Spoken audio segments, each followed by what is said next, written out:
Okay, so to explain the concepts of how this works in terms of hip flexor length in relationship to your pelvis. So your pelvis, right,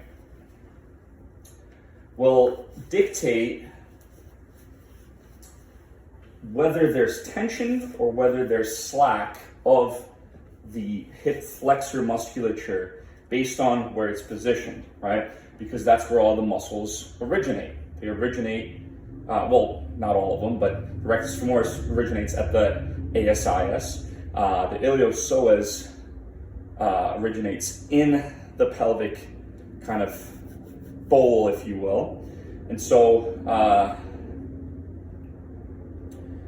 the position of the pelvis, whether it's neutral, anteriorly tilted, or posteriorly tilted, is going to dictate the length of these muscles, right?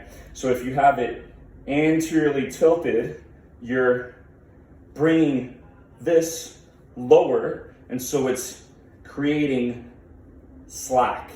If you posteriorly tilt, it's bringing the ASIS higher, and so you're creating tension. You're lengthening at the site of origin, right?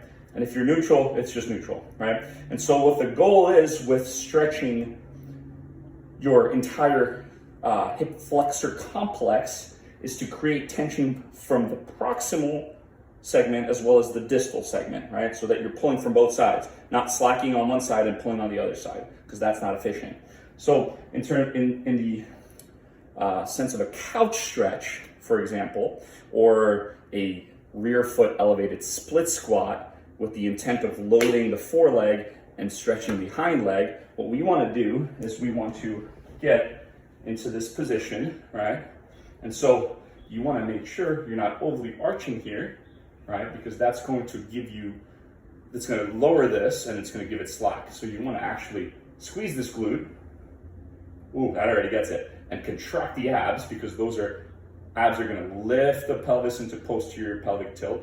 Glutes are going to do the same. So it's here versus here, right? And so this is tight, and that creates tension approximately.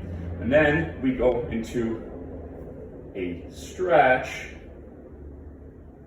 either here, right, to tension the distal end. So bringing the heel closer to the butt is going to stretch at your knee, and you're going to get a deeper stretch of the rectus femoris.